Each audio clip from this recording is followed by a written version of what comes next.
This is the S&P 500 Spider ETF SPY one-day reading for April 3rd, 2024. It's currently February 13th, 2024, 7:52 p.m. Eastern Time. SPY at the time of this reading is currently $494.08. That's USD. And the shuffle video for the April 3rd reading was created on February 2nd, 2024 at 4:13 p.m. Eastern Time. That's this video here in the lower left corner. So the overall theme and behavior for April 3rd, we have a rally, like a sideways fluctuating rally that precedes a sharp decline. Behavior around the highest high for the day. Out of a decline, there should be a notable move to the upside. It'll be like seemingly overwhelmingly negative chart behavior and then just a big move higher. Or there'll be like significant headwinds that would make you think it's going lower, but instead it goes higher. Almost always out of some scary decline, it happens. And then behavior around the lowest low, we have the adjustment card, which is a double cross reading congruency. In other words, adjustment card is the low card for the 2024 reading. Oh, right. And also we have the adjustment card as the card for the second. So we're a day ahead as far as the sequence of events, or I should say a day behind as far as the sequence of events. Adjustment card. We had the appearance on the second of the hangman card. We had the appearance on the third of the adjustment card. So out of a notable low, there should be a pretty big move to the upside. My sense is that we might even go from the bottom, from like a low to a high. It's possible. Advised to trade around a decline to and through a support level important on a one-day scale to meet a second support level, and then there's rotation sideways along that second support. The whole purpose of the channel is to transmute some of the competitive energy of the stock market into goodwill. We do that by following the rule of karma for the channel. You go to the resources tab of our website, Tarot for Traders, and 5% of the profits from every profitable trade utilizing this information should be donated forward to one of these charities, or pick a charity of your choosing as long as you're paying 5% forward, and then 5% should be sent back to the channel through one of these links. If you're international, you can use Wise or you can use YouTube tips.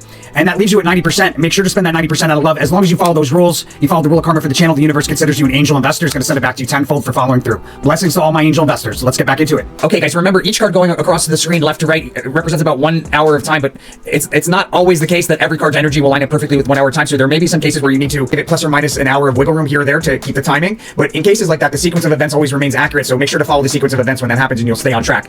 All right, so we open lower, and then in the pre-market, there's a significant amount of volatility. And at the open, there's a big move to the upside to reach for a distant resistance. That move to the upside precedes a decline. So there's a decline, like a U-shaped dip in that first hour or that first half hour of trading. We go from like a big move higher to reach for distant resistance, then like a U-shaped dip, and then we come back to that high again, somewhere in the 10 to 11 o'clock hour. But my sense is probably later rather than sooner, because we've got a trough here around 10 o'clock. That's probably the bottom of that U-shaped dip. And so it's an important price level on a 1 month scale minimum that we form that second peak at between 10 and 11, and we decline from that price level pretty notably into the 11 to 12 o'clock hour, out of which there's a fast sudden move higher marking the end of that decline somewhere around probably the beginning or somewhere in the 12 to 1 o'clock hour, but probably sooner rather than later. There's like this unexpected move to the upside, a fast sudden move higher marking the end of a period of decline. And then there might be a little bit more like a little bit of decline after that fast sudden move higher. There might be some decline in the second part of that 12 to 1 o'clock hour, so like 12:30 to 1 roughly, somewhere in there, maybe even sooner. But out of that, there's that trough that it'll create about midway, like around 12:30. There's a rally along a diagonal trend line taking us into the 1 to 2 o'clock hour. That rally ends with a fast sudden move higher, and then a breakdown through the diagonal trend line with increasing volatility on the way down, taking us into a trough around 2 o'clock.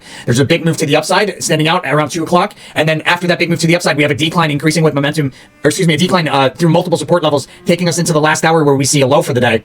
And you can see here on the 4th, we have the appearance of the indolence card, which on the 1 month is the following card. So we have the sequence of appearance of these. We're one card ahead as far as the sequence of events. So the timing may come back on track somewhere in the near future. It doesn't usually stay off for that long, but you'll see that happen, and that's what I mean by following the sequence of events as outlined by the prediction. Okay, so there's a couple trades here.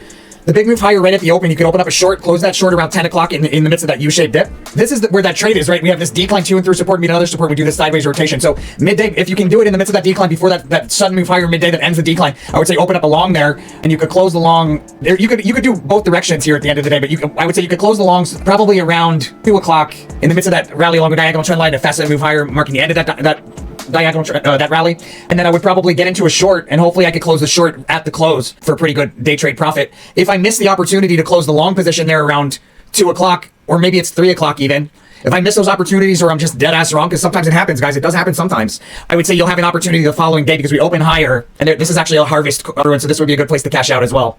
We'll talk about that in more detail when we get into the reading for the 4th. That's SPY for April 3rd, 2024. Please subscribe if you haven't done so. It really helps out the channel. Most importantly, make sure to follow that rule of karma. You know where to go. You know what to do. Blessings to all my angel investors. I'll see you guys on the next one.